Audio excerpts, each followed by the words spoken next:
Jumat indah menyambut sahabat kembali hadir menemani Anda dan keluarga. Bersama saya Pendeta Muda Dedi Kurniawan. Selain Raja Hiram dari Tirus, maka seorang yang lain yang namanya juga Hiram, dia juga dari Tirus, dilibatkan oleh Salomo dalam pembangunan bait suci. Dia adalah seorang anak janda dari suku Naftali dan ayahnya adalah orang Tirus. Pekerjaannya pada pembangunan bait suci ini sebagai tenaga ahli tembaga. Ia akan membuat 2 tiang tembaga yang tingginya masing-masing 18 hasta. 2 tiang tersebut didirikannya dekat balai ruang besar. Yang sebelah kanan, tiang itu dinamakan Yakin, sedangkan yang sebelah kiri dinamakan Boas. 1 Raja-Raja 7 ayat 21. Yakin artinya dia, yaitu Tuhan, akan mengokohkan rumahnya. Tuhan juga akan mengokohkan umat-umatnya. Sedangkan Boas artinya di dalam Tuhan ada kekuatan.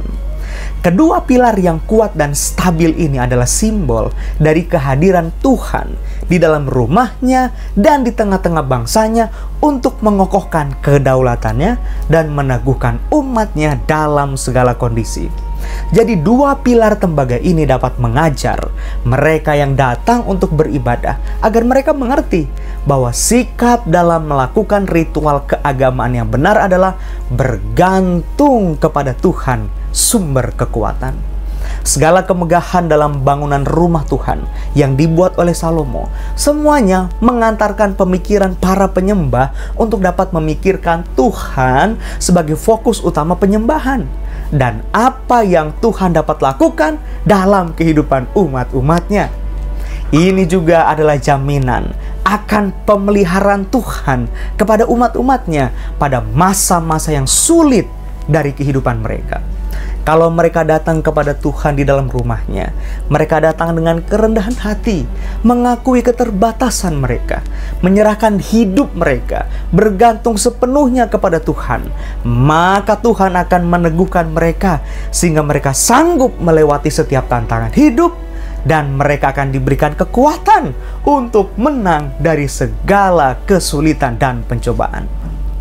International Monetary Fund atau yang dikenal dengan IMF, World Bank, ASEAN Development Bank, dan Organization for Economic Cooperation and Development memperingatkan Indonesia bahwa tahun 2023 adalah tahun yang berat. Bagaimana respons pemerintah? Pak Jokowi menyikapi ancaman tersebut, yakni ancaman resesi ekonomi yang dirangkum dalam berita online CNBC Indonesia.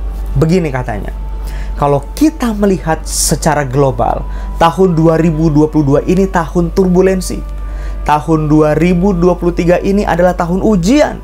Kalau kita bisa melewati turbulensi kemarin di 2022, kita harapkan di tahun 2023 ini, tahun ujian ini dapat dilewati. Insya Allah, lebih mudah di tahun 2024.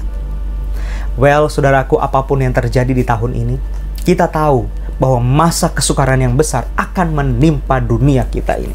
Tapi kita dipanggil untuk menggantungkan hidup kepada Tuhan dan bertahan untuk melewati masa kesukaran itu.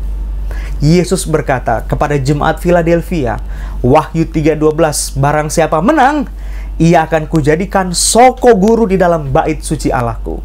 Well, bukan kebetulan bukan? Apabila kedua ayat ini berhubungan. 1 Raja-Raja pasal 7 dan Wahyu pasal yang ketiga. Allah memberikan kekuatan kepada umat-umatnya. Ketika umat-umatnya merasakan kekuatan dari Allah, maka mereka akan menang atas tantangan hidup. Dan hidup mereka akan menjadi saksi bagi kemuliaan Allah. Pola kehidupan mereka akan menjadi kekuatan bagi orang lain yang juga sedang merasakan pergumulan hidup. Kehidupan mereka akan merefleksikan Allah adalah pilar yang kokoh. Ini adalah pilar lambang dari kekuatan Tuhan. 1 Raja-Raja 7 ayat 21. Kemudian tiang-tiang itu didirikannya dekat balai ruang besar. Ketika ia mendirikan tiang kanan, ia menamainya Yakin, yang artinya dia, yaitu Tuhan, akan mengokohkan. Ketika ia mendirikan tiang yang kiri, ia menamainya Boas, yang artinya di dalam Tuhan ada kekuatan. Selamat menikmati hari Sabat bersama dengan keluarga tercinta. Tuhan Yesus memberkati.